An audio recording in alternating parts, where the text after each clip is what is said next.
keep some of the middle ones because we're going to use them in the chow mein. So if you just... You make sure you wash your hands first. We've already done ours. Yeah, we've done ours. Lovely stuff. Why so much? A lot of leaves on this one. Yeah. So the ones on the inside, because they're younger, they'll taste sweeter. So those are the ones that we really want to keep. But yeah, just a handful of leaves will do, and then discard the rest. No problem.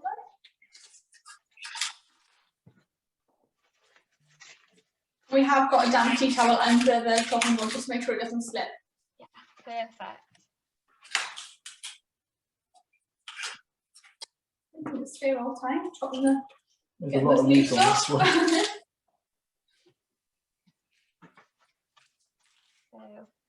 And then once you've got rid of the nasty ones on the outside, it might be easier to cut off the big old root. You call those ones? Now I can give these a wash for later on. You put those into the bin. Yeah.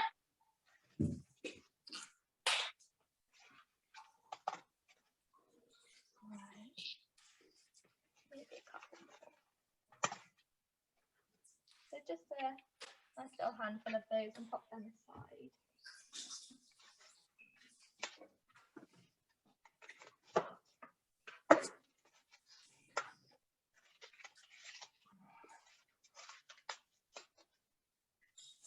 And if you have any questions as we're going along, feel free to pop the questions in the chat, and one of the gang from behind the scenes will answer as quickly as we can. Right. Where did you buy your ingredients from, Ellie? So we like to recommend that you just pop into town and try and find your local greengrocers. It's quite a nice experience, really. You feel like you're somewhere continental sort of thing. And of course, they use a lot less packaging. So that's where I got most of my stuff from, which we can always recommend. It lowers the food miles, which is great if you're buying local. Helps the local community as well. And most of the vegetables that we're using today, I'm pretty sure all of them actually are seasonal, which is also really important and lowers the food miles too. So if we can't get growing greengrocers, where would you advise we shop for vegetables? So you can have a look in your local markets, or farmers markets are another one to check out. I know we have one in Gloucester, which is lovely. But yeah, just read the packaging and try and choose a more seasonal UK-based stuff, preferably. Right, now we've got our cauliflower all prepared. Cut it in half. And then we're only using half of the recipe, so pop the other one aside. Yes, with this one. That's all boy. Thank you very much. Well done, perfect. Later. And then we're just going to break this bit of cauliflower up into small bite-sized florets. So you might need to use your knife, or you might be able to just tear them apart, depending on what cauliflower you got. Yeah, I can tear these ones up. And then just pop them on a plate or a bowl, ready to cover in pasta later.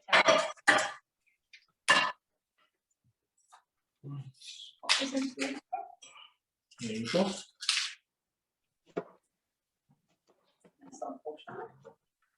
There you go.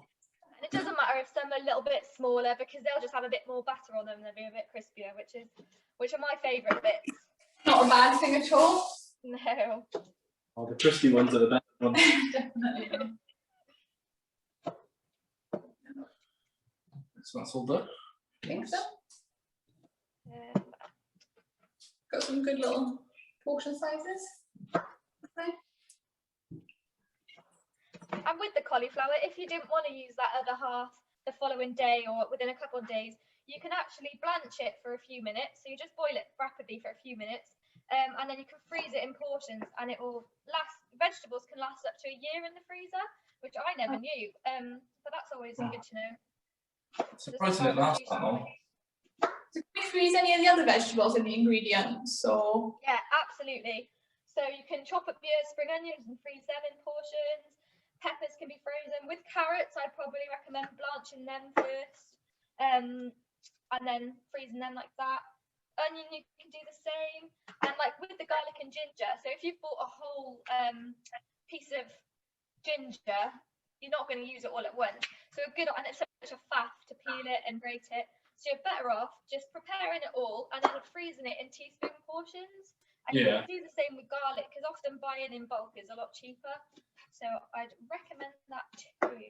Right, that's that all done. Doing that.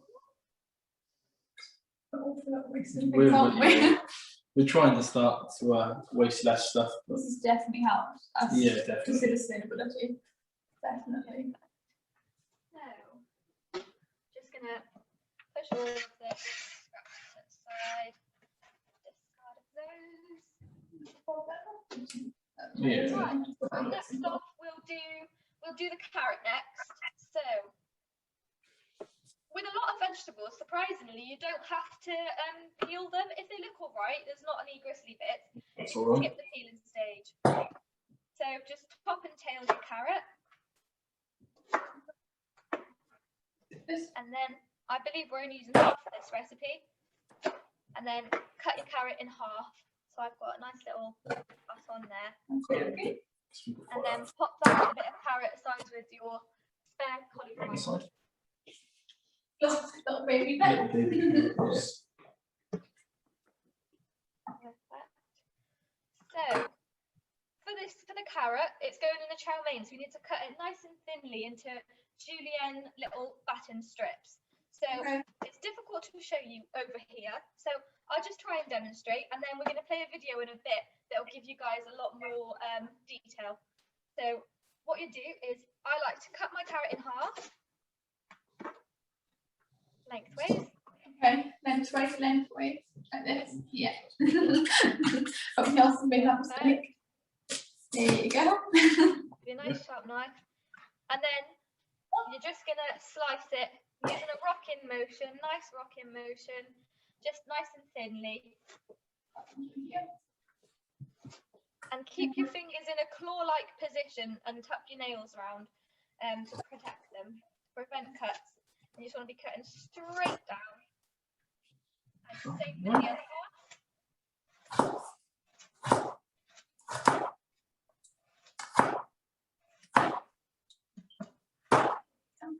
One more. Just a little cut properly. That was a bit chunky. You can do that. Stack up the pieces that you have. So you'll have like pieces like this. You're going to just stack a couple, not too many, and then cut them again. So you're left with little thin sticks of it, matchsticks. Make sure you're not. Yeah. Don't want to lose those fingers. No.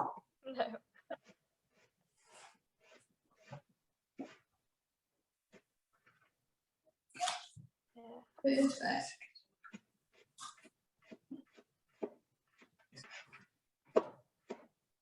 Bars are a little bit just like this. Lovely. Doesn't have to be perfect, but just nice thin strips is what we're Yeah. for. Safe to say my cutting skills have come a long way since when we first started this. Yeah. That's another thing, is just learning a bit more about cooking can open up your eyes and open up your world to loads of different recipes that you can do and make the most of things, especially if you're trying to become veggie or vegan or anything like that. If you know a couple basic skills, there's so many options for you. So it's always good. And it just feels nice when you cut nicely and you get the rocking motion going. Yeah. Be a pro in no time.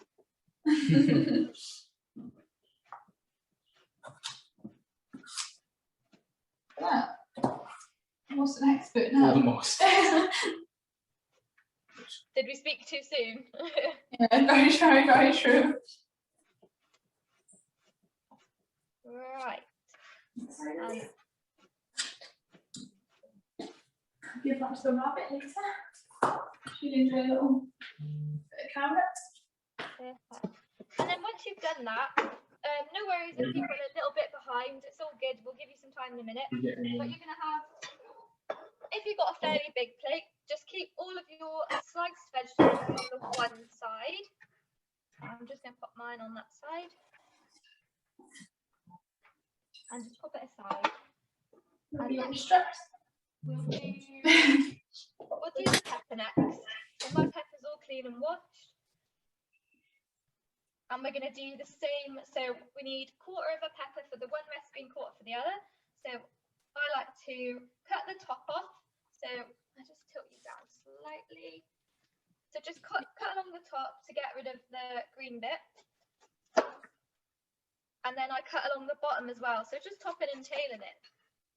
And then, just so you can see, so once you've done that, and then I cut straight down one of the walls. And that should open it up. You might need to do a little bit of cutting along the top. You're just trying to take the core out of the middle and de-seed it.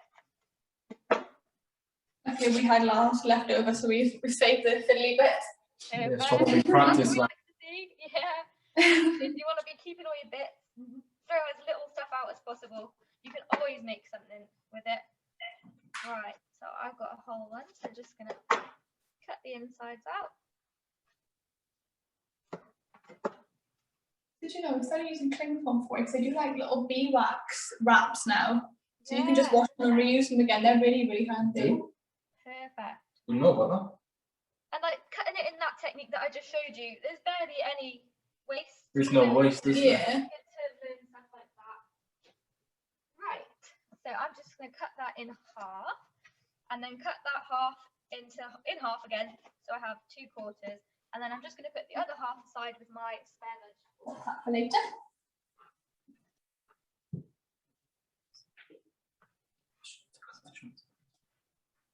Right. So with the one half, we're going to do the same technique as we did with the carrots.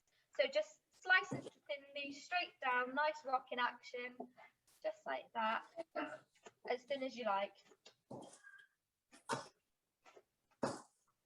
Oh, wow. Getting good at this now.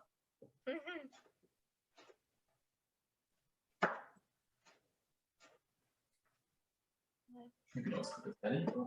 Ellie's the front. Then pop your sliced up, thinly sliced pepper with the thinly sliced carrot, and then with the other slice, the other bit of pepper, we're just going to cut it into some nice chunky pieces, and our sweet and sour vegetable later. So get your pepper, and you're just going to slice it into some chunky little cubes.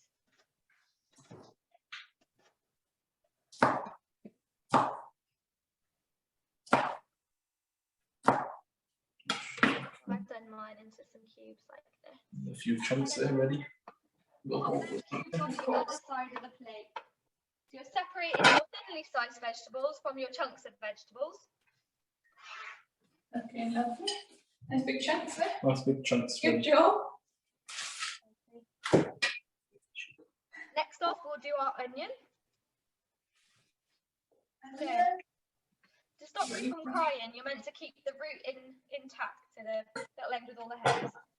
So, just slice the top off, and then that gives you a flat surface to work on, and then you chop straight through the middle, and then pop the one half of onion aside, and then we're going to work with the other half for the dishes. Which one? Use that piece. Okay. I'll just peel this bit off for you. Yeah. We'll use that one for later. Fiddly. Taking off the skin. Just a fiddly part.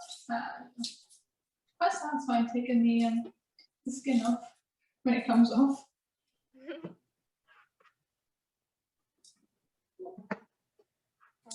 I have to have some chips apparently. See if I can get the rest of it off. It's fiddly though. And then we're going to cut that half, just cut that half in half, and then we're going to thinly slice the one side, and we're going to chop the other side, so same as we did with the pepper. So just nice rocking motion, nice thin slices, and then you can cut the root off at the end. So the longer you keep the root on, the less likely you are to cry.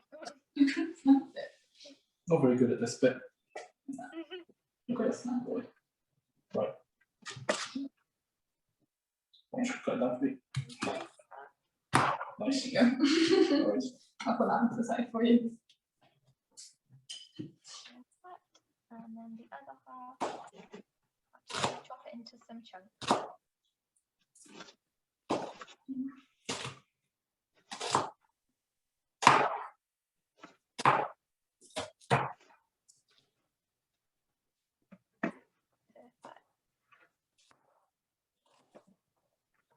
Another thing worth mentioning is with a lot of vegetables, they have best before dates on them instead of use by dates. What's the difference? You can pretty much ignore the best by dates because they usually last a lot longer after that. As long as it smells okay, looks okay, is nice and firm if the vegetable is meant to be firm, then just use it. Like, it's just more so that it looks presentable and it's at its freshest at that best date. Yeah. But always follow your use by dates. Maybe you could go one day after, but I wouldn't risk it. Yeah. Yeah, loads of people just throw stuff out. And the good thing, if something looks like it's getting close to that use by date or best before date, just chuck it in the freezer and use it another time. So that's the vegetables done. Next up, we'll do the sugar snap peas. Okay.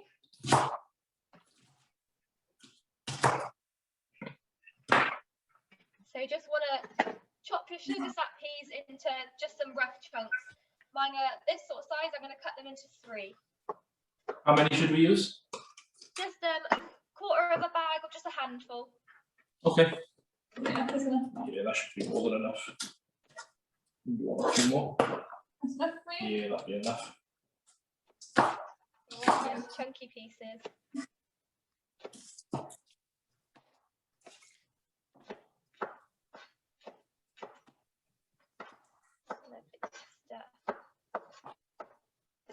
And then once they're all chopped up, just add them to the pile that has the chunky chopped vegetables.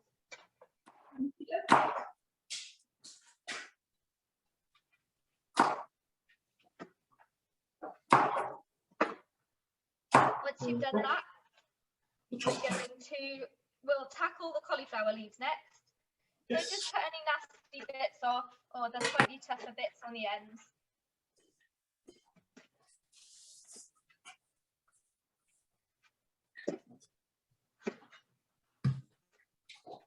How many leaves would you recommend using for this? Just a handful. I've got 6 or 7 leaves. Some of them are quite small, so the younger ones are a lot smaller. Okay. But yeah, they sort of taste a bit like cabbage, so you can sort of use them as like a cabbage replacement in recipes. Which is You said you were julienning them, or are we just chopping them into chunks? So we're just gonna thinly slice them. Yeah. Thinly slice again. Brilliant.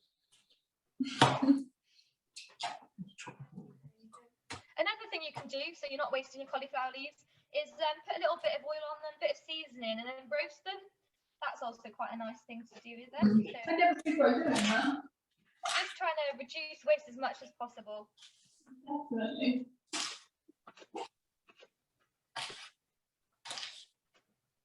I'm going to cut these in half to make them a bit smaller.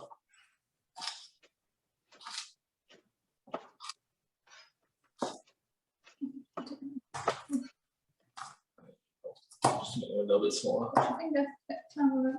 Yep. So these go in the bowl. So these go in the chow mein then, yeah? Yeah. All right, perfect. If you were making this another time, you could use cabbage, you could use kale, you could leave it out, you could use the sugar snap peas. You can do so much. You can just chuck anything in a chow mein and it'll taste delicious, basically.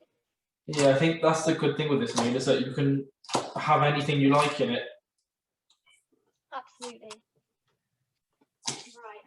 And then after the cabbage, the cauliflower leaves, we're going to cut up our spring onions, just nice and finely cut, and that's just to go as a garnish, so it doesn't have to look perfect. People often cut off the whole top bit, the green leafy section, but you don't need to do that. Just trim the dry ends and you can use the whole thing. It looks lovely and colourful. Yeah. Really nice. Yeah. Not much wasted here. And then you might want to peel the outer layer off. If the outer layer is a bit gross, just peel that off nicely. What's the best way to get the outer layer off? Oh, I think it's just luck of the draw, but I just stuck it and pulled out then you might want to give it a rinse because sometimes a bit of dirt gets in the top of the green bit. Oh, that was nice and easy. Well, I mean, it's come off. There you go. Right, do you want to give her a rinse? I'll give her a rinse. That one, and then. Then I'll come back and grab the other one. Yep. That sounds like a plan. And then get a little bowl out to put your spring onions in because they're not being cooked at all, so we just pop them aside. But yeah, just in Want to there. get a bowl out ready as well, just to put these in. Yeah, of course. Got a bowl right here for you. There's the second one. Ready for you to wash. Thank you very much.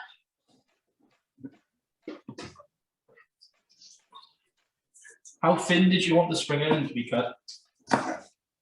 Just a fine dice, doesn't really matter. It's just a sprinkle on the top. Some people like it a bit chunkier, but I like it nice and fine. I like spring onion quite chunky, so I like cut mine a bit bigger. Give me a spring onion.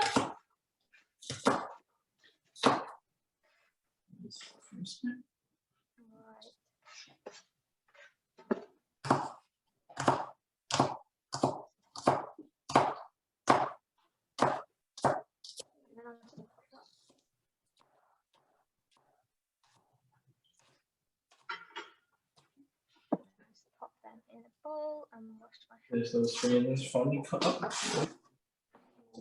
Thank you very much.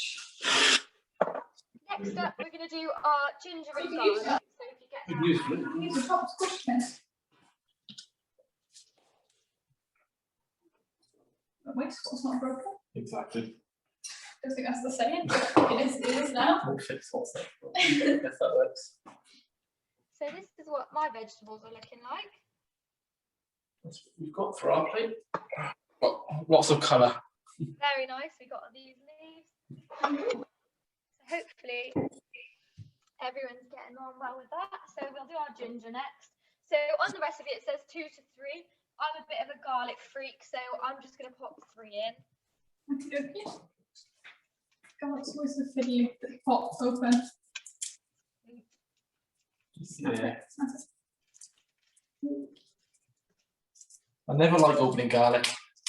No, it's hard getting the technique. You just got to rip it and hope for the best. The best isn't happening right now. No. Double all garlic. Yeah, we picked one that doesn't seem to want to be open today. Really, really not. It's not cooperating.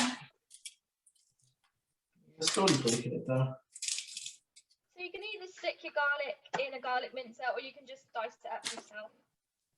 Up to you. That's if I can get mine open. Oh, we're going to the final layer. Happy days.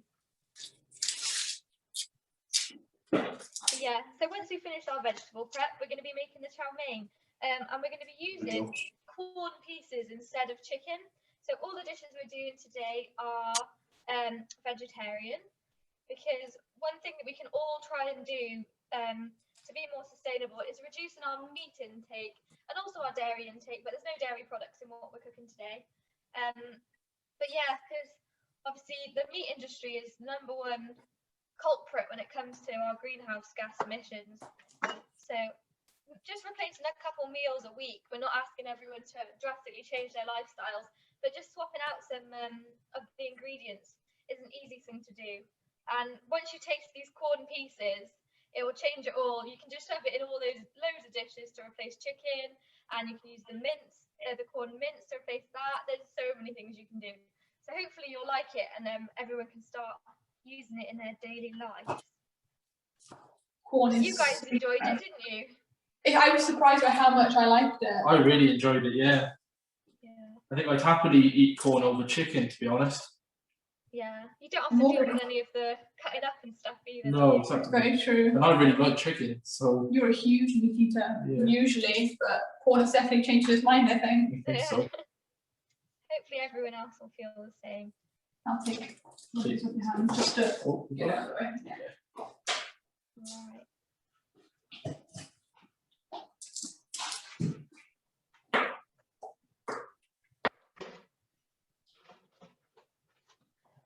And just a tip unrelated to sustainable cooking, but if anyone's hands stink of garlic after they've done it, like rub a bit of lemon on them and that should do the trick. And it was just finely diced the garlics, yeah? Yeah, and then do the same, and then grate your ginger. You just need a Tablespoon of ginger, perfect. I'm cheating today and I have my very lazy ginger pieces, but whatever you have knocking around. We bought some ginger from the local market this morning. Very nice. To prepare our ginger, we're going to need to peel it first, aren't we? Yeah, a good technique is to use a teaspoon, and that seems to be the best way to remove the outer layer.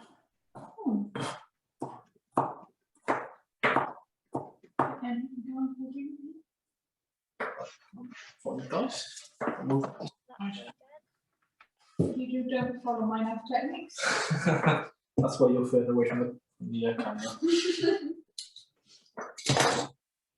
Right, so we'll just pop a video on, a quick video for you guys to watch to catch up with if anyone needs time to catch up with us, and we'll come back and start the cooking process. So we'll just put a video on screen for you now, and we'll see you in a few minutes.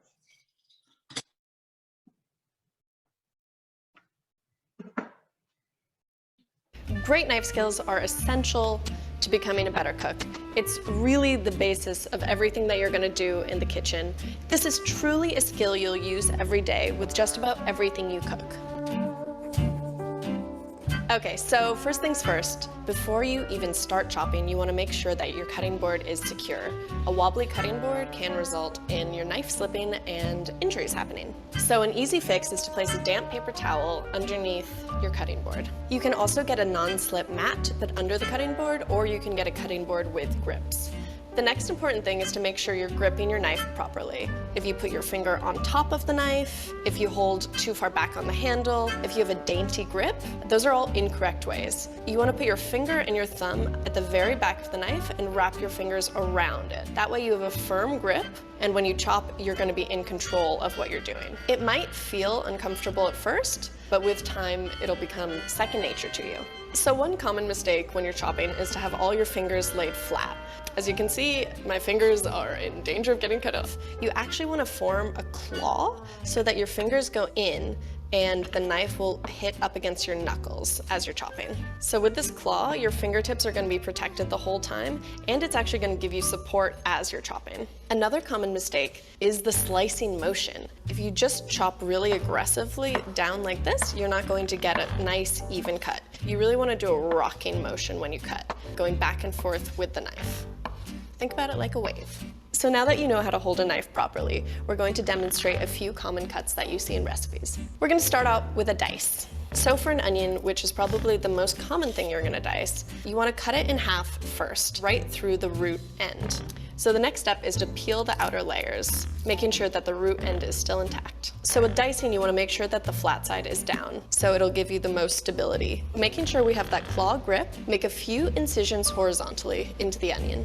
Then you're going to turn the onion towards you with the root side furthest away. And again with that claw, make a few cuts vertically. Turn the onion again and use your knuckles as a guide. And you're going to start chopping along and just do that same nice chopping wave motion down. And then look, you've got an even dice. This is an example of a large dice. Here we've got a medium dice. And over here, we've got a small dice. So in most recipes, when you just see something that says dice, it should be a medium size. The next cut we're going to show you is mincing. The most common of these is minced garlic. You want to remove the root end. And again, remember, we're always using that little claw. The next step is to place the garlic under the blade and then smash down. Then you're going to peel the garlic. The papery skin should fall right off. And then again, use that claw, use that same wave motion, and you're just going to repeat this a ton of times. I mean, you can use your fingers on the other side of the blade to help stabilize you,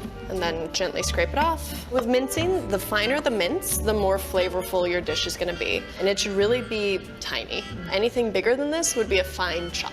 Similar to dicing, mincing is a really common cut. You can use it in so many preparations. So dicing and mincing are the most common cuts you'll see in recipes, but we're going to show you a few other cuts in case you want to get fancy. Next up is chiffonade, which is most commonly used with herbs. We're going to show you with some basil. So first, you're going to stack basil leaves in a pile. Then you're going to roll them up from the top all the way down in a really tight cigar shape. So it looks like that. And then again, not to sound redundant, but you're going to use that same motion and just do really, really thin slices. A common mistake when you're doing the chiffonade cut is to not use enough force. You want to make sure to fully slice down, and if you do it correctly, it should look like these beautiful ribbons. Chiffonade is a really pretty cut, but it's really a vanity cut. You typically use it to garnish dishes. The next cut we're going to show you is julienne, which is most commonly used with carrots, but you can do it with all sorts of things. So to julienne a carrot, you want to cut it into about 2-inch segments. We're going to just start with one for now. To start, you want to create a flat base. Once you've cut that flat part off, put the flat part down on the cutting board so you have more stability. Then I want to make 1/8 inch equal slices down.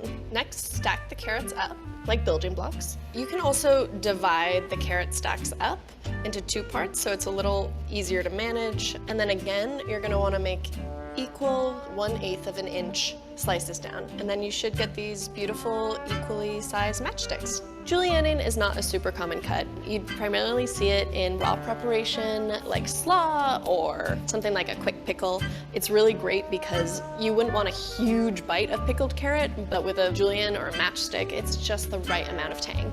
Next up, we're going to show you the oblique cut, also called a roll cut, which you will see why momentarily. First, you want to trim the end off diagonally. So right now the diagonal is facing towards you, so you just want to rotate it so that the diagonal is going away from you. And you're going to make a diagonal cut, so you're kind of creating this triangle shape. Then you roll the carrot again and cut. And then you're gonna keep rolling. One of the great things about this cut is that this carrot isn't even all the way through, but with this cut, all the pieces are going to be about even size and they're gonna cook evenly. It's a lot of even. You can use it to roast, steam, saute. It's incredibly versatile. It's also a fun shape. It's not used that often anymore, but it's really pretty and people should use it more. Now that you know the proper way to hold and use your knife, you'll be better equipped in the kitchen. And practice makes perfect. Start off slowly, make sure you're using the proper form, and the more you do this, the easier it'll get, the faster you'll be, and you'll be a pro in no time. Also, on a basic level, you're not going to chop your fingers off, which I think we can all agree is a great thing. But if you want to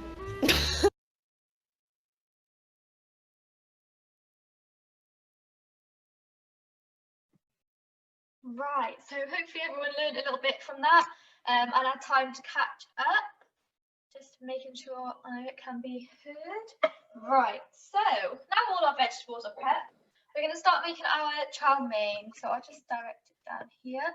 So if you've got a wok, great. I'm just using quite a deep pan, so that's all I have. So just heat that up with a little bit of oil in there.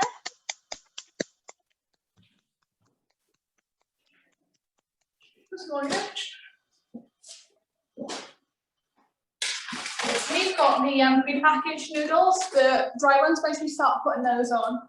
I do that now, so pop it in a bowl with some boiling water, and then that gives them some time to separate. Okie dokie. Oil as well.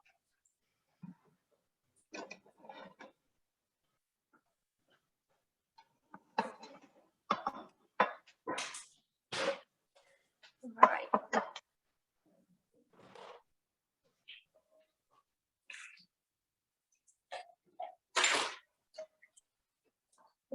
That is so nice. Got that heat in there.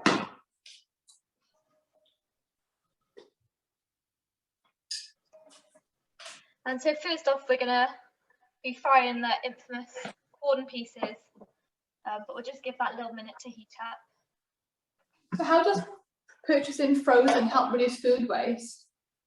Well, I mean, it lasts a lot longer, so you don't have to worry about any dates. That's always good.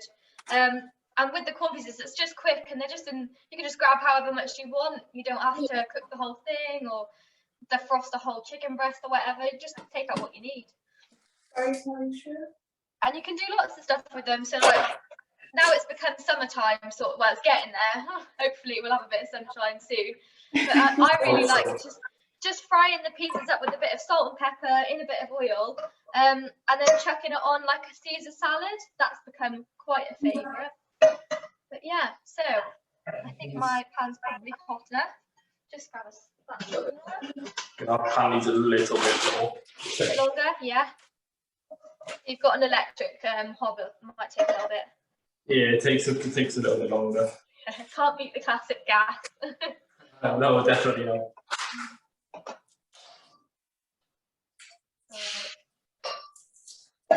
Just pop that there.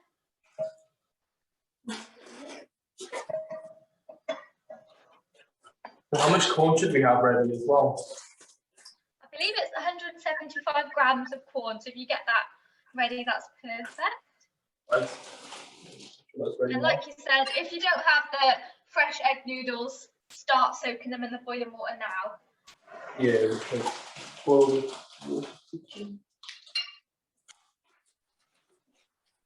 I might imagine we'll be ready now.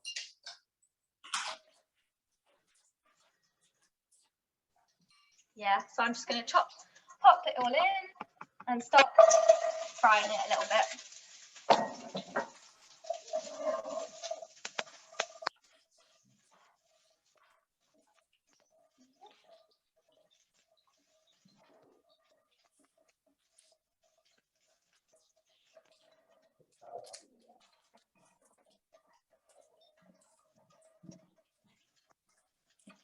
So another way you can be more sustainable is, I still find it mad that some people don't do shopping lists or meal plans, but that's a great way. You don't impulse buy and buy food you're going to end up throwing out.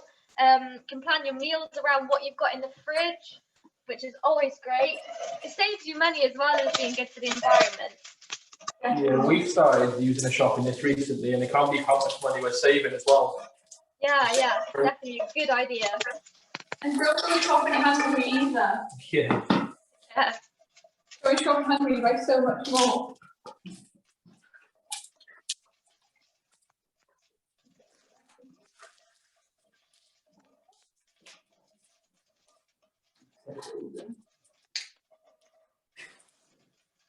Right. So just warming them up a little bit.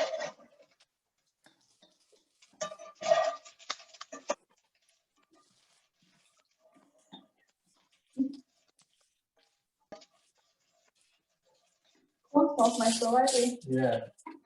It always does.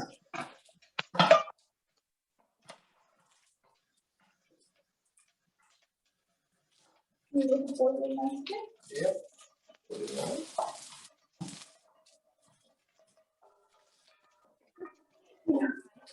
We feel like a little pro when I do that. I'm doing this for me. Yeah.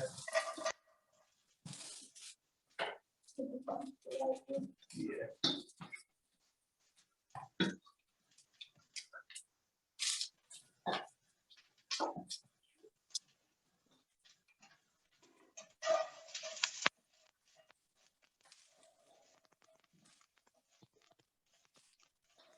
Everybody else's corn coming along nicely. Yeah. Just trying to brown it off a little bit. Right, now it's probably ready to add the onions. So for the chow mein, we're going to be reaching for our thinly sliced vegetables. So thinly sliced onion. I'll put your onions in. Onion goes in. Fry that a little bit. Here we go. Give that a little Give that a little stir. squiggle.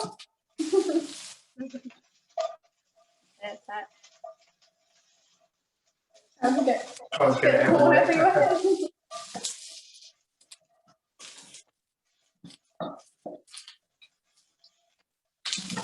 Yeah. And these will be coming along nicely as well.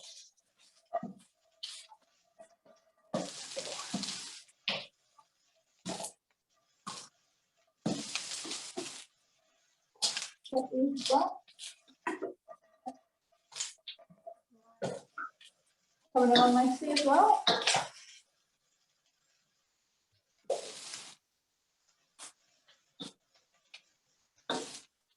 Right. Next up, we're going to add our carrots. Carrot. The least one. Oh, cheeky cauliflower leaf, go in there.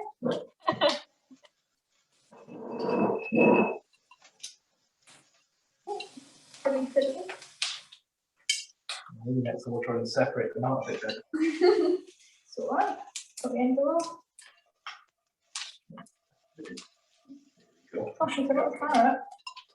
Oh, that should be all right. That's it. Don't forget this one back. Leave them out. There's something quite satisfying about hearing the sizzle when cooking. Yeah. I quite like it. Very good.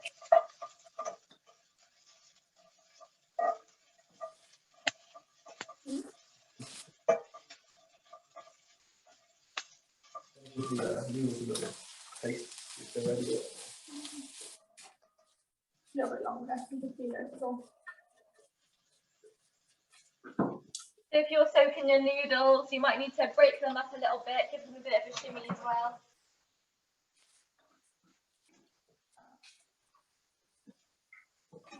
So if we're using corn in our food, is there any other food groups we should be using for a like healthier, more sustainable diet? Yeah, definitely. So you can do loads of stuff with corn. You could do, like I said, you could do salads, you could do fajitas, you could do pies. That's another good one. Just any of the meals that you would usually use your chicken pieces in, just swap it out. That's good. But they have so many ranges, and another meat alternative that I really enjoy is Richmond meatless sausages. They're really surprisingly good. I had a barbecue a couple of weeks ago and we had them then, and they were really good. And you don't even just have to use them like a sausage in a bat. So I like to break them up and make them into little balls of like sausage and have that in pasta. That's always really nice. We have to try that. That sounds nice. Yeah, and then you can obviously use the mince. You can use that in your lasagnas, your pasta dishes, all sorts of things. And if you go on the corn website, they have loads of recipes. It's really inspiring. I highly recommend. What about things like dairy and stuff? So I don't feel like dairy is very sustainable. Yeah, very true. So also reducing your dairy intake is super important. So similar to meat production, it's all to do with greenhouse gases and just obviously cows. I feel like bad blaming the cows, but it is the cows, and it's not just the cows, and obviously their bypass and their manure and all that with all the stuff, but it's like to do with the fertilizers and the way the land is managed and the amount of land and biodiversity ruined by like all the fields, for not just for the cows but for the crops that they use for the feed, which is also a big thing. So yeah, with the dairy, there's lots of dairy alternatives. I've noticed that a lot more people are using dairy alternatives for milk, because it's a bit of a hard job now to get my favourite Oatly milk. That's a good one to go for. And then there's things like we've got plant-based spreads. So if you have it in your sandwiches, you can barely notice the difference. There are some good cheese alternatives, but I'm a vegetarian, but I can't quite give up the cheese yet. But I'm working on it. But yeah, definitely little swaps you can easily make. I'd recommend trying an oat milk in your coffee if you're a coffee fan like I am. Right, so your carrots should be softening up a little bit. So now we will add the cauliflower leaves.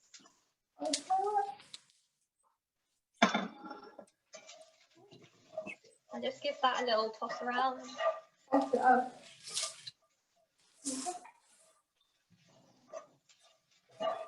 I also find it's a lot cheaper not buying meat and using the alternatives, and you get so much more for your money. And I think a lot of people think that like buying lots of veg and being vegetarian or using the alternatives is expensive, but there's so many options out there, and I definitely spend a lot less on my food shop now I've become vegetarian. So if you're trying to work on a budget, it's definitely a good option. Well, the good thing with this meal is you can make it more. You can make it more than once as well. Like you can make this 2 or 3 times before you need to go on another shop. Yeah, definitely. And then all of the meals today, apart from the cauliflower, but there's lots of things that you could do with the cauliflower, can be frozen. So I'll tell you at each stage which dishes can be frozen for how long. But for the chow mein, it can be kept in the fridge for 4 days. So I'm making a couple portions today, but I'll only be eating one today and one tomorrow. But you can keep it in the freezer for a few months. So that's always handy. And it's also good to freeze in portion sizes so you don't defrost more than you need. Perfect. Right, so she's softening up a bit. And then we're going to add the peppers, the thinly sliced peppers.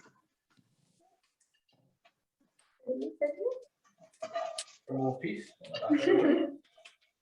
The one that got away. Got away. Not today.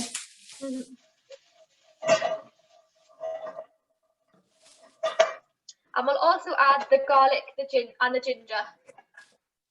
Yeah, the ginger is just on the side. Ginger cookie. Put that in for you.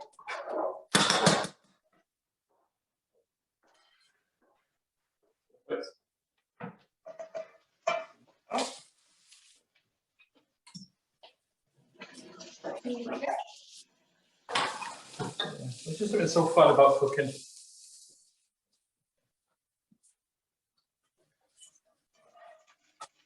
Right.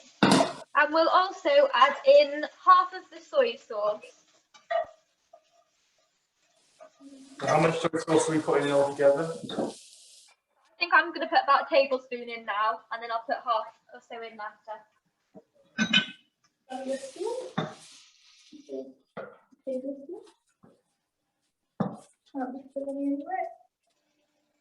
Get that in. Yeah, perfect.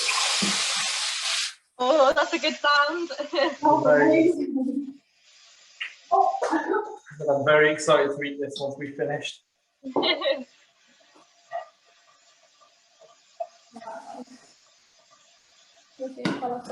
Yeah.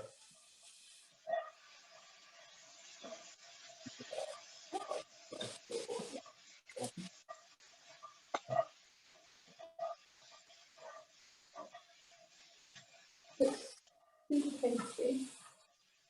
Absolutely, yeah. Very vibrant. I can fit in the pan. Oh, I've lost a little bit.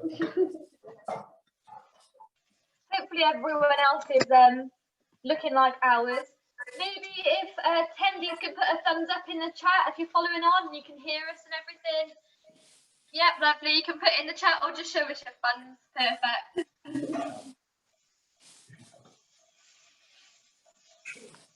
Right, it's looking close. So we'll add the noodles now. So just check your noodles are ready. And then we're going to chuck the noodles in and the rest of the soy sauce. I'm going to start putting those in.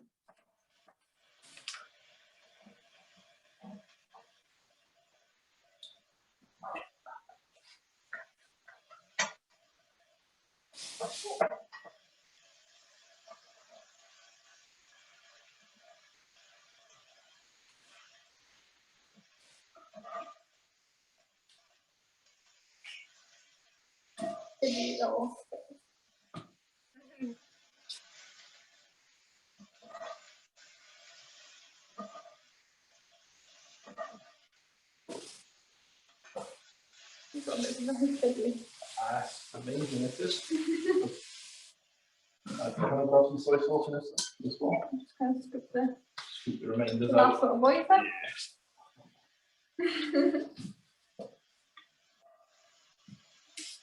So we're just heating the noodles through and trying to mix it all up. Turns out my pan isn't quite big enough, so I'm just trying to wrestle away. Wasn't a mess there. I've got some soy sauce then. And then was it half a tablespoon of soy sauce then on top, was it? Yeah, add the other half a tablespoon. You can always add more soy sauce if you like it a little bit saltier. And I find that if you're using a dark soy sauce, it's a lot stronger than the light soy sauce, so you might need a bit more dark soy sauce. No, a bit more soy sauce if you're using the light version. Yeah, we've got the light one. That should be more than enough soy sauce for this one. A little bit more. I can try a little bit. I like it quite. That'll be alright for me.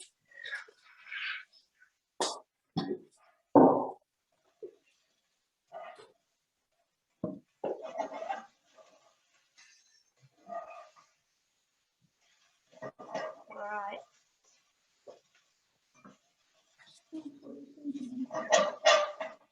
Once it's all heated through, you can either cover it with a lid or pop it in a container, and we'll serve it up once we've done our next two dishes.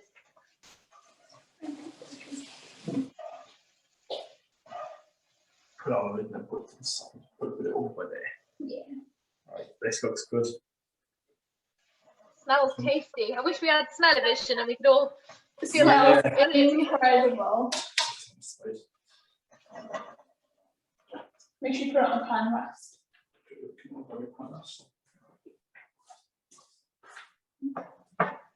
all right.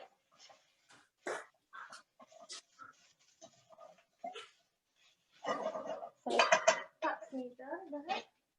So I'm just going to cover mine up and pop it to one side.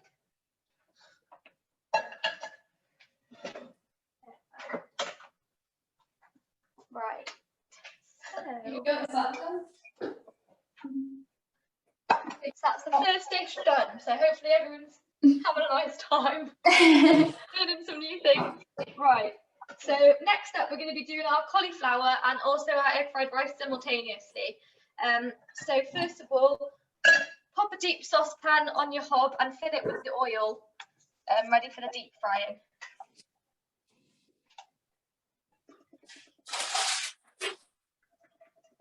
We've got our one ready.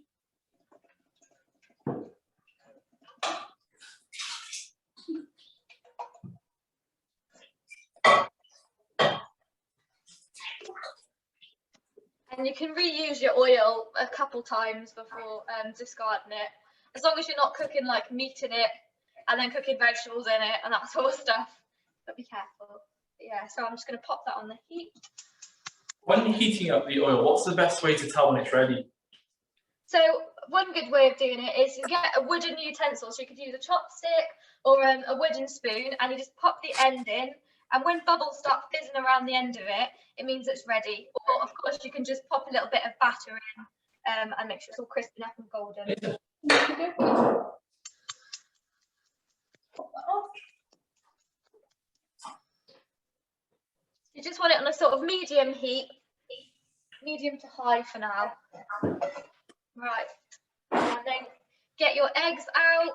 Oh no, actually we'll do the batter first. So if you grab a jug and put your corn flour, your self-raising flour, your water, and then some seasoning, so a bit of salt and pepper, in a jug and whisk it up. Okie dokie. Oh, it's all ready for you.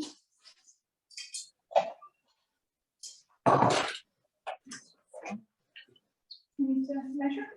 Oh yeah, we'll get this as well. Mhm. There we go.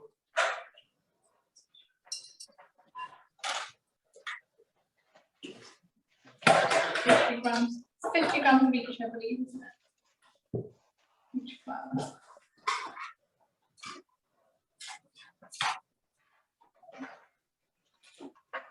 That's also quite interesting that with this batter, it's a vegan one, so it's just you haven't got any eggs in it or milk in it, which quite a lot of batters have. So that's a good thing as well. I'm just filling it everywhere. That's about right. So Got myself one of flour.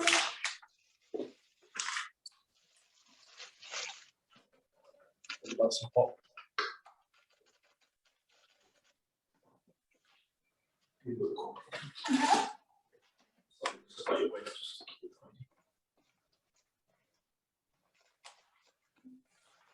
Thank you.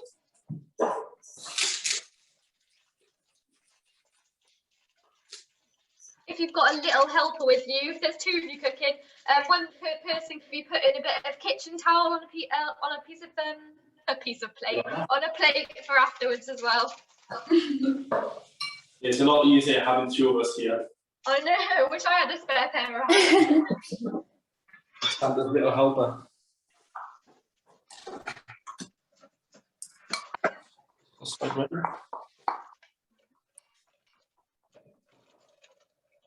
Cauliflower's stubborn as anything coming out this bowl.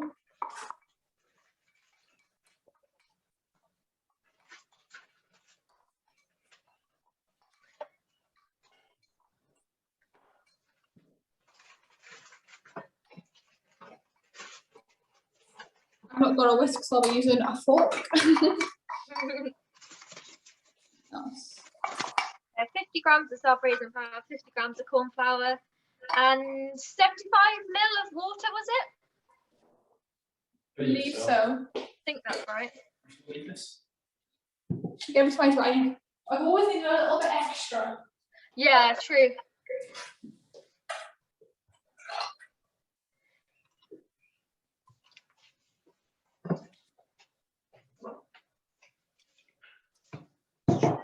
Decent pinch of the old salt.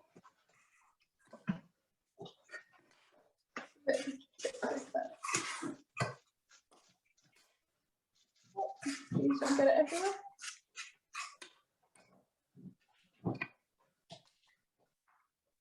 Can you clarify what you're putting into the pan again?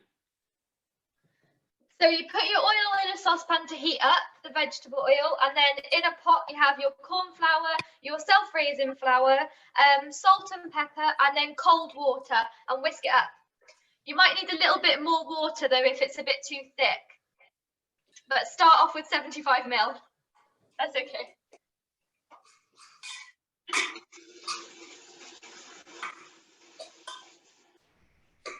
Need more water or I've got somewhere. I'll give myself a little bit extra. That's good. So it should be like thicker than double cream, and to coat your cauliflower. You might know this is a bit too thick. There's bubbles slowly forming on the wooden spoon for the oil. We're almost ready. Lovely stuff. I'm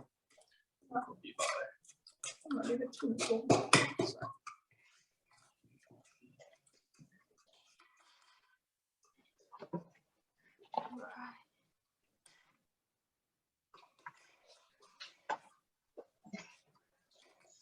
So we'll skip that bit.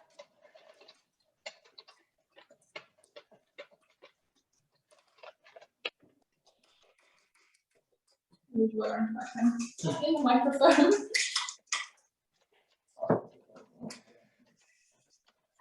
Like that. Let's put the camera again.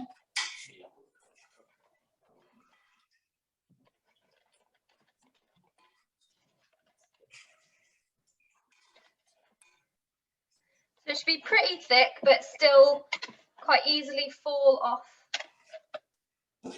your whisk. I'd say the oil is just about ready for us as well. The bubbles start to form. So then if you pour your batter all over your cauliflower,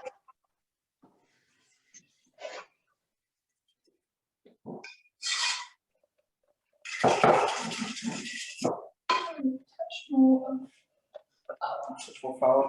Touch more flour. Keep mixing it as well while you're doing that. then you can get your hands in and mix it if you want. That's sometimes easier, or you can just use a spoon, as long as you've got clean hands. Sorry. Thank you very much. So just nice and coated. Thank you very much. Thank you.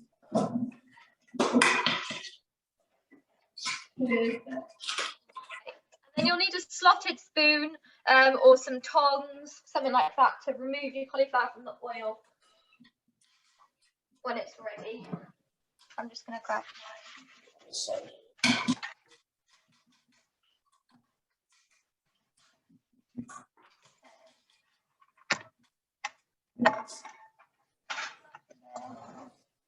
That's looking good now. Nice old batter. You start coating the cauliflower like that. Hands nice and dirty. You can just cauliflower. You've got Cauliflower's already over here. Mm-hmm. Put this on the spoon so it's ready.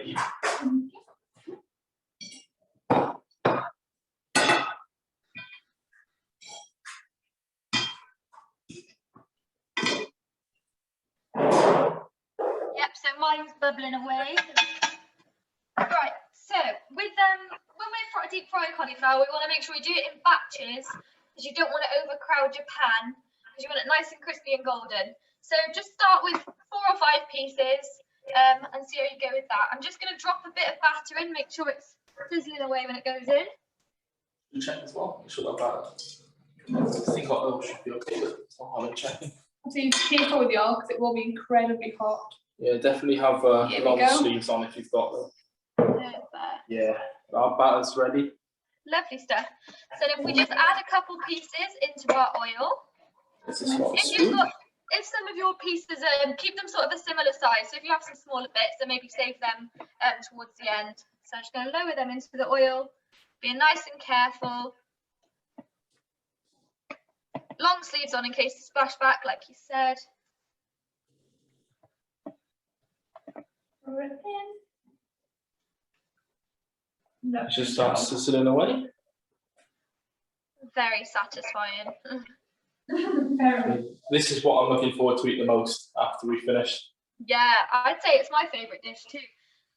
You could do a lot with the battered cauliflower as well. Like you could put it in what's it called, like a barbecue sauce or like a spicy sauce and do some sort of Mexican dishes.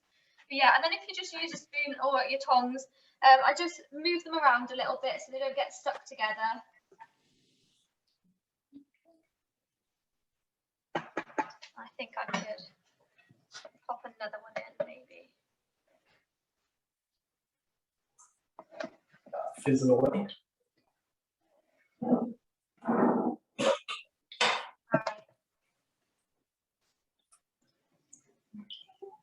Perfect. So whilst you're doing that, we can start our egg fried rice. If there's 2 of you, that's great. So one of you can watch the cauliflower whilst the other's doing the egg fried rice.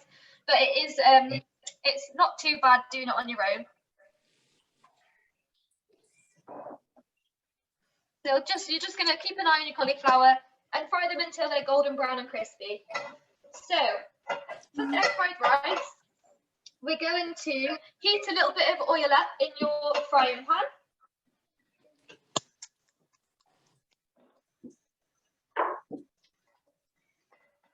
This is just so the eggs won't stick. So I'm using a bit of garlic oil, but olive oil or any sort of oil will do really.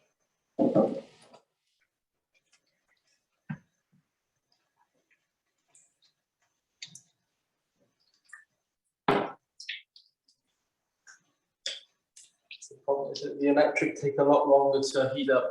The electric one.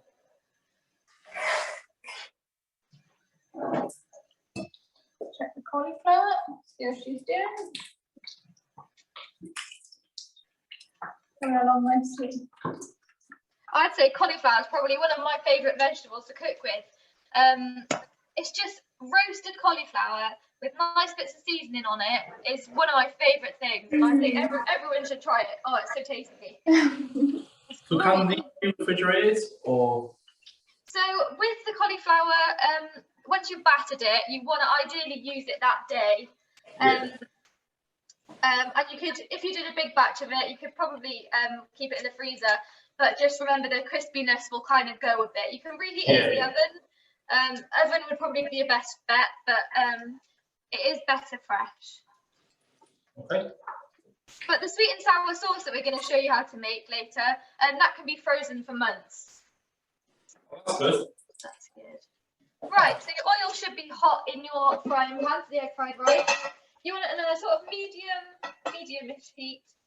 And then you're going to crack your 2 eggs in and then lightly scramble it.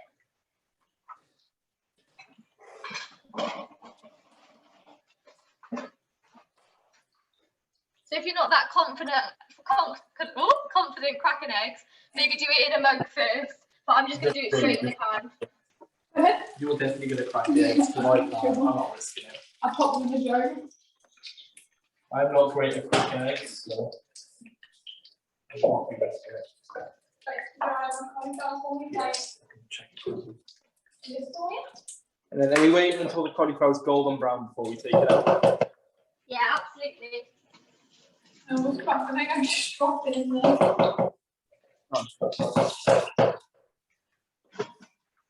Just want to cry.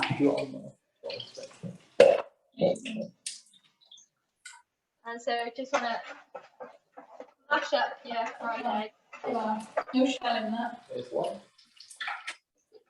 I'm going to do it this one. I think our cauliflower is almost ready to come out. Lovely stuff. It's a bit aggressive, but no shell. I'll check if it is. No shell in that. Check me out. No shell. From a hand to what hand? Something I never know is that you can actually freeze eggs. So most people know the old float it in water to see if it's okay test. But if you can see that the expiry date's coming up, you can't freeze eggs in their eggshells. But if you crack them into a muffin tray, you can freeze them as full eggs, or you can whisk them up and freeze them in trays and stuff like that. And then you just thaw them out and you can use them. So I thought that was a good little tip. I have made the mistake of frying them with refrigerating them with the shells on, and it just cracks them. Yeah, you say, Your eggs fried, you're going to add your rice.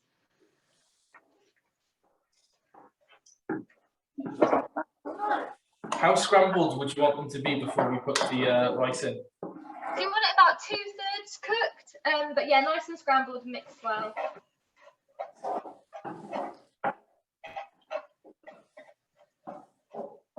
I'm going to put my next batch of cauliflower in.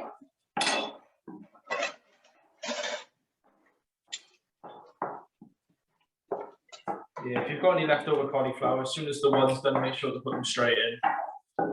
Yeah. For the second batch. Hold on, yeah. There you go. So because the batter hasn't got any egg in it, it might be not as golden as a lot of other batters, but as long as it's crispy, that's good.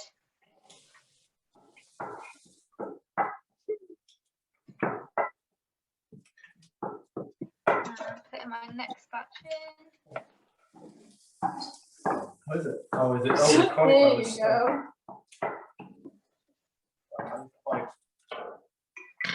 Put my rice in now.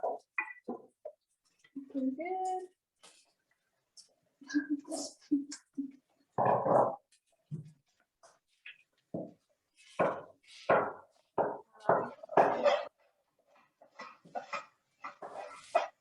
And then once your eggs incorporated with your rice, you can add your soy sauce. So start off with a little bit and then add more if you need to.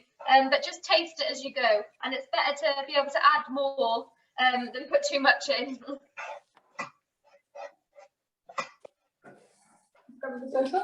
Yes, great. This is a bit that gets a bit messy for me. And you start throwing rice everywhere. Yeah. I always get rice all over the place. Oh, there's the first bit as well. Another sustainability tip that I can give is that a lot of people, their portions are way too big, or they cook too much rice, or they cook too much pasta in particular. So something good to remember is that roughly 1 cup of raw pasta is 1 portion of pasta, and then half a cup of rice is 1 portion once it's cooked. So that's a good little thing to try and remember.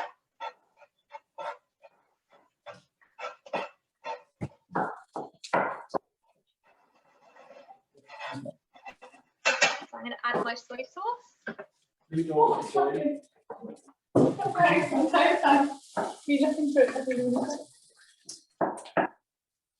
Just have a little bit now and then we'll have. Oh, that, okay. We'll check the cauliflower as well.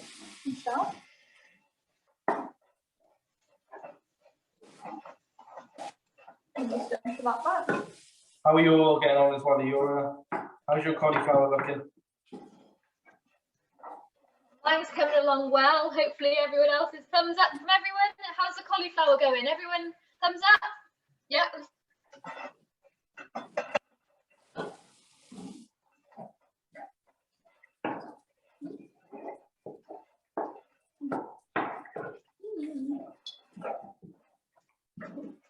do you want to add a bit more soy sauce? Yep, and I'll take out my battered cauliflower. That's great. I'm just gonna taste mine. I'll make a little bit. And then once your egg fried rice is done, you can pop it in a container to heat up later, or just pop it to the side and cover it, ready to eat shortly. I'm going to turn that off the heat. Give them a stir. Also, this is small. Yeah. Just a little, all should be alright. And how would you? So what do we do with the oil when we're finished? Can we use it for later, or do we have to get rid of it straight away? Yes, as long as you make sure you cool it down completely, just use the funnel and funnel it back in for the next time you deep frying something. Right, so I'm going to pop my egg fried rice in a container. I'll put the last of my cauliflower in. That's it. Got one bit that's a little bit too big. That should be done for us now. So we'll put this into a bowl ready to eat.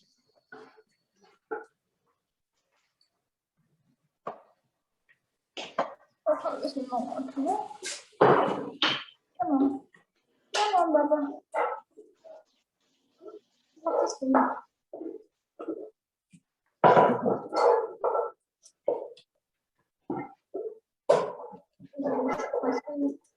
Okay, it's stuck to my spoon.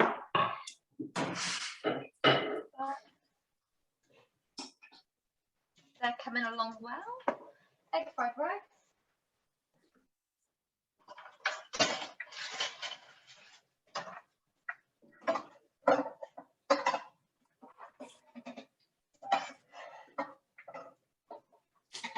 That's not working.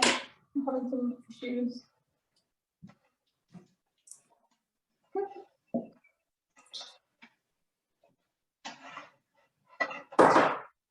You've got a second. Can you back it up on the spoon? Please. Well done. Because There you go. We're going to push keep this. up with the oil. There you go. Yeah.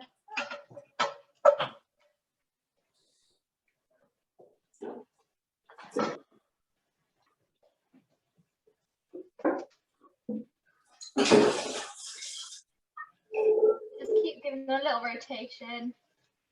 See how they're doing. And also, you've probably got little tidbits, so they're like little crunchy bits, the batter that have dripped in. Keep them, Yeah. they're tasty bits.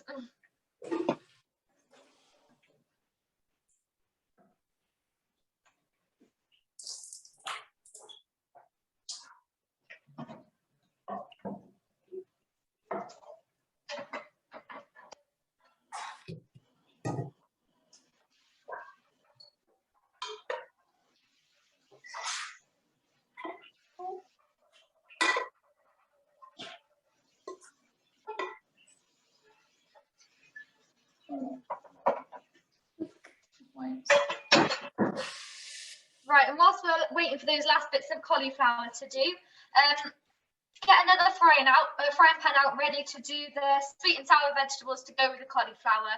So I've just quickly washed mine because being a student, we don't have lots and lots of crockery knocking about. No. Nice and clean, ready. No, I'm got this. Come on, Collie. Come on, Collie.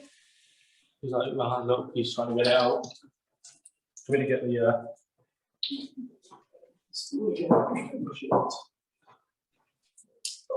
Paper. Paper the oil. Hit the top.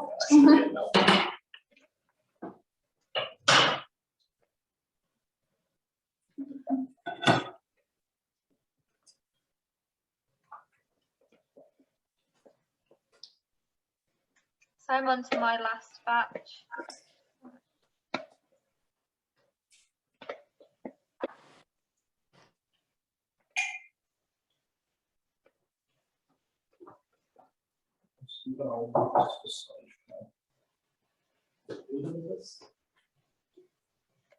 Yes, yeah.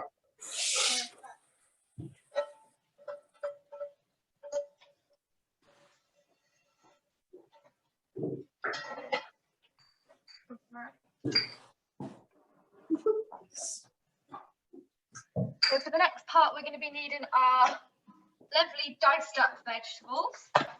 And whilst we're waiting for those last bits of cauliflower to finish frying up, depending on the size of your cauliflower, you might have a couple more bits, but I'll leave that there. So you're going to get a small bowl out and you're going to mix together your the tomato sauce, the vinegar, the sugar, and the soy sauce.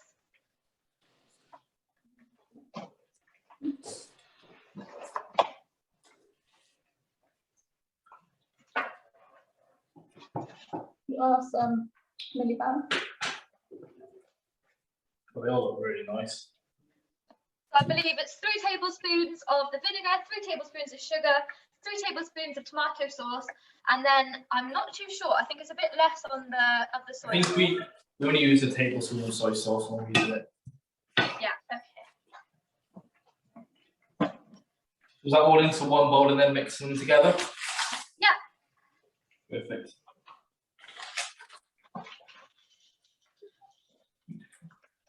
You've got some money. Oh, right. Yeah, some cutters, our little cauliflower. I'm going to pop that off to the side. So when we need it in a bit. Go on that, so you're not going to get it over here. Okay.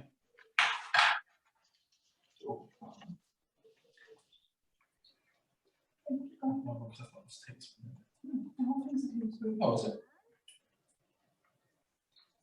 That's a teaspoon. Yeah, I think it's a teaspoon of soy sauce.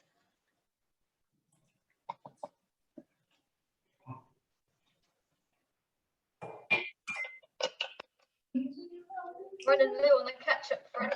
There we go. That should be enough ketchup, shouldn't it? Use 3 tablespoons of everything, right? Yeah, apart from the soy sauce.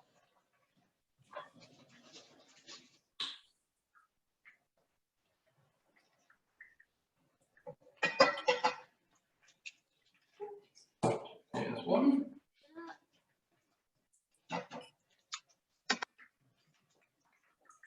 There's 2.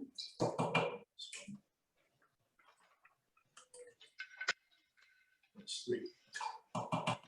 There you go. Just like that, it was a tablespoon of soy sauce. Teaspoon of Teaspoon.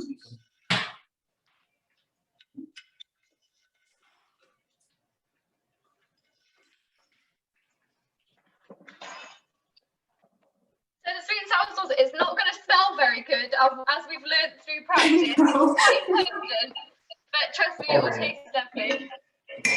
I think it's just ice watering. Yeah. It does taste fantastic though. Pan heated up as well. Yes, I've got some oil in. Yeah, should we put some oil in the pan just for the vegetables? Yeah, good idea. Just a little bit.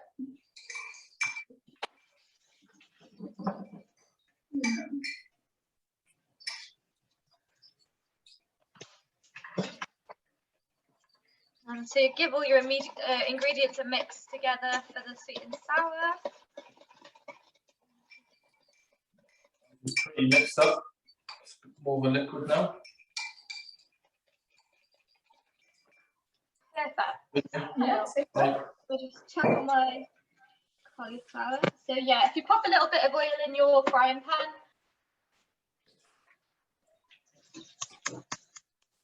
a wee bit hot. A wee bit hot.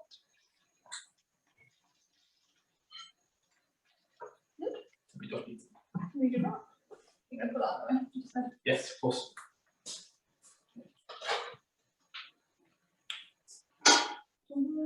So did you come up with this recipe or did you find it? It's a combination, I suppose. I found some recipes, tried them out. Some worked, some didn't work as well. And this was your favourite one? This was my favourite, yeah. I feel like I've been eating these dishes non-stop for a month now, practicing. Oh, we've been eating them very often, but thankfully they're nice, so I'm okay with it. It fills my Chinese takeaway needs. So it's always Yeah. Right, so that's the last of my cauliflower. Do what with others. I'll use the core down, obviously. Yeah, it's cool.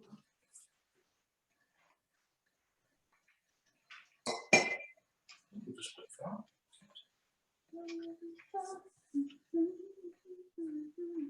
Getting hungrier and hungrier the more we're cooking. The smell of it all, isn't it? Yeah. Closer to the end we get. So yeah. So turn your oil off and just keep the little bits in there. Maybe pop them on some tissue too, just as a bit of a garnish. Nice crunchiness. So I think food always tastes better when you make it yourself as well. Oh, 100%. And it's way more cost effective. Yeah. Definitely. Right, so that's that done. Oil's heating up in the pan. Probably ready now. So we're going to chuck in our diced onion that we made earlier, that we chopped up earlier even. Sure. Nice chunks going in.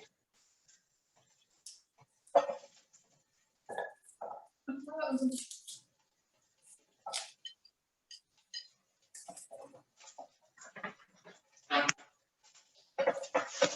chuck them about.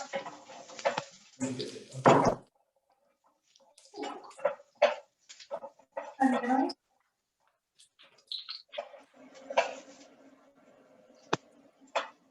Well, I'm not making as much less for the rice today. Oh, really? Yeah. It's a big improvement. It is. Still a bit, but not too much. With the sweet sour vegetables, we want them to be a little bit more al dente than the chow mein. So that's kind of good because it's nice and quick then. So now you're going to chuck in your sugar snap peas. Give that a mix.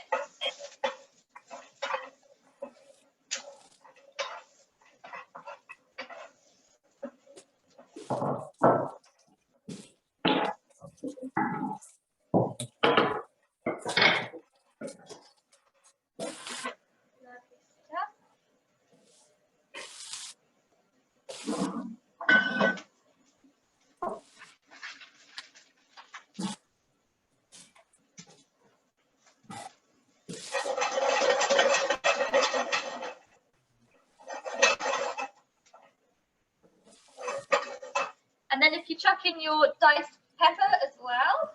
There you go. We'll chuck them in. Big old crunchy ball. Nice bit of colour. Lovely. They say to eat the rainbow, don't they? We're definitely doing that today. Question, Ali, did you add in your cauliflower already?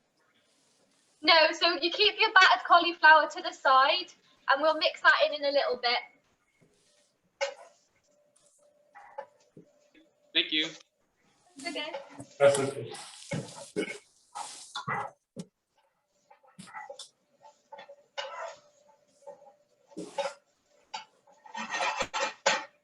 Right, so now we're going to add the sweet and sour sauce that we made, and it's going to sizzle quite a bit, but that's good. We're trying to caramelize it a little bit.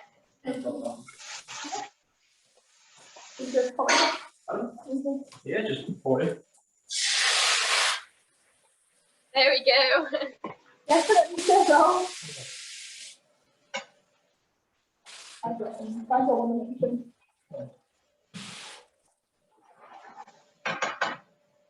Right, it's all going to start coming together now. So, heating that up. Personally, I'm just going to have the cauliflower and the egg fried rice. So I'm just going to plate up the cauliflower. So we'll just let this sizzle away for a little bit. And then if you get a nice bowl out ready to start serving.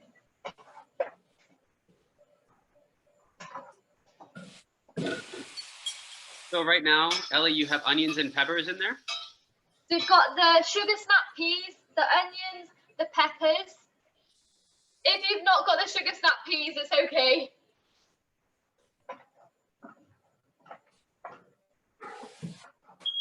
Oh, sorry, that's the fire alarm. I knew that was going to happen. Always run with the fire alarm. Yeah. At least we know it works. Lovely. It's very strong. It hits you right in the back of the nose. But it tastes incredible. I'm back. It was a matter of time. We've got the most sensitive smoke detectors on in this client. It has to be one of us. Yeah. So. Not a bad thing. Yeah, I better be safe than sorry. Right. So. Caramelise them nicely. Yeah. Now you can either chuck your lovely battered cauliflower in with the sweet and sour now, or you can plate up the battered cauliflower and pour the sauce over the top. It's completely up to you. I'm going to put We're mine going to put in. ours in because we found a couple of times it was quite hard to pour it over.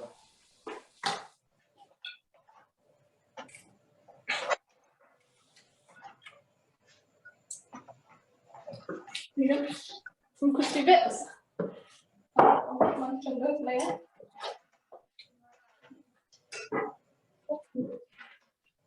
I'm going to do the same.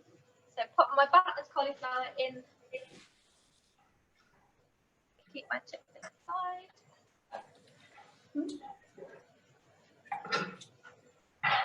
You can probably turn it off the heat now and just stirring it all together. Okay.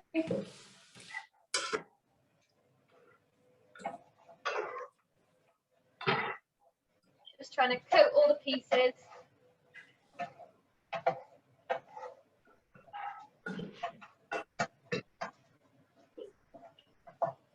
Oh, look at that. Lovely It colour looks on that. amazing. Smells Nice. delicious. Right. So, pretty much ready to dish up. Should we plate this up then?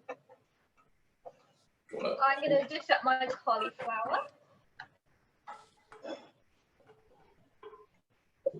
Nerve-wracking. We're going to go the other side because you're left-handed. No, it's okay. I've got this ready. Ooh. They always have such a nice colour on them. Very Yeah. And then just sprinkle, garnish with your spring onions. Right, so we got the spring onion as well. Yeah. To the side.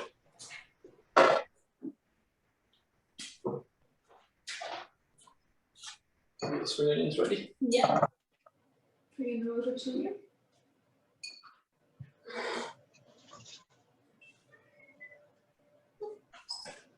Perfect. Over here. Should I chuck some spring onions on top of them? Nice.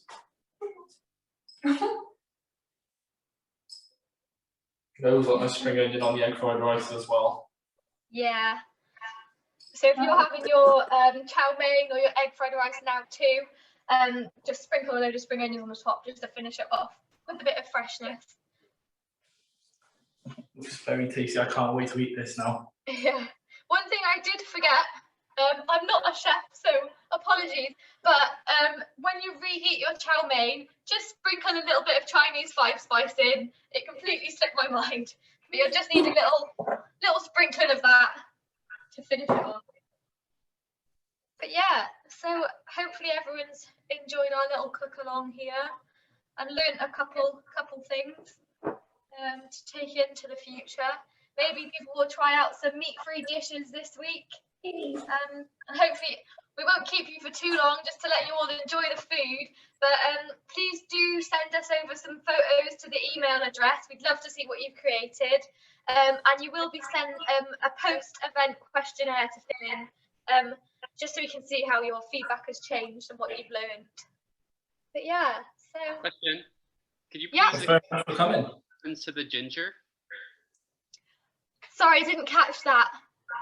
Can you please explain what we do with the ginger? So the ginger should have been in with the chow mein, but Oops. you can always just cook it in when you're reheating it. Just chuck it in with the 5-spice. You'll be absolutely fine. It'll still taste delicious without the ginger. Really well. Thank you. We'll make sure to have a recipe up on. Make sure everyone has a recipe so you can make this again if you like it. Yeah. So we'll send you the recipes and a little poster with all the information we've been speaking about today. Yeah. But yeah, it's thank you for joining us. Very much for coming. We look forward to seeing your photos. Yeah, We look hope forward you to- enjoy the food most of all. Yeah, everyone enjoy. Yes, Thank we you, know we Ellie will. Josie. Thank you. Ta-da. Bye. Thanks very much. Everyone enjoy your food. Take care, everybody.